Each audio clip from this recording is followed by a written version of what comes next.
Bonsoir Christophe Robert. Bonsoir. Et merci d'être en direct avec nous ce soir. D'abord, en un mot, quel est le sens de cette action? À quoi est-ce que ça sert de vous porter partie civile dans ce dossier?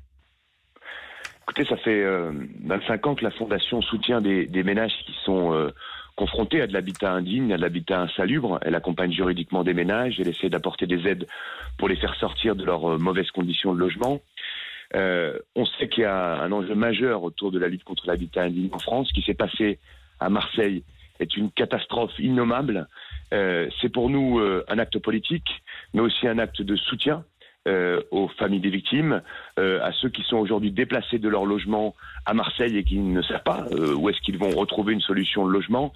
Et puis aussi faire partager notre analyse des politiques de lutte contre l'habitat indigne, de leurs limites que nous connaissons bien, et donc contribuer à faire la vérité sur cette opération qui a été vraiment très très très douloureuse pour tout notre pays. Vous avez raison de le rappeler, il y a eu des morts, il y a évidemment des morts dans ce drame absolu, et puis il y a encore des centaines d'habitants qui n'ont pas été relogés pour l'instant.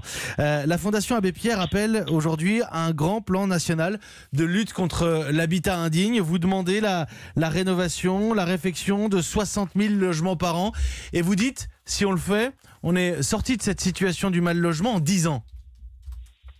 Oui, parce que les estimations du parc qu'on qualifie de potentiellement indigne, c'est à peu près 600 000 logements. Aujourd'hui, on arrive à intervenir sur une quinzaine de milliers de logements, et encore, au mieux, les années bonnes. Il faut accélérer. On a des outils coercitifs, des outils incitatifs. Il y a des collectivités locales qui se mobilisent et qui montrent que c'est possible d'agir.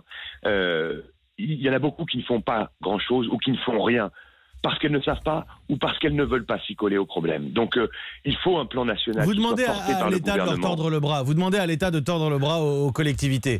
En tout cas, de les inciter, de les encourager, et si elles ne veulent pas faire, effectivement, de se substituer ou de leur tordre le bras. Parce qu'on ne peut pas laisser comme ça.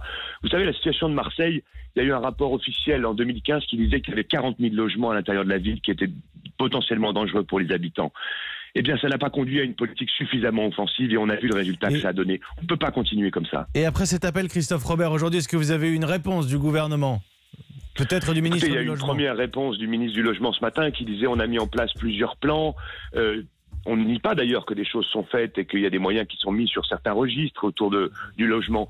Mais il n'y a pas d'objectifs chiffrés. Et il faut qu'il y ait des objectifs chiffrés, parce que c'est à partir de là qu'on va mettre en musique, qu'on va mettre en mouvement tous les acteurs, les collectivités, les associations, l'État, les juridictions, parce qu'il y a aussi parfois nécessité d'investir la justice quand on a affaire à des marchands de sommeil.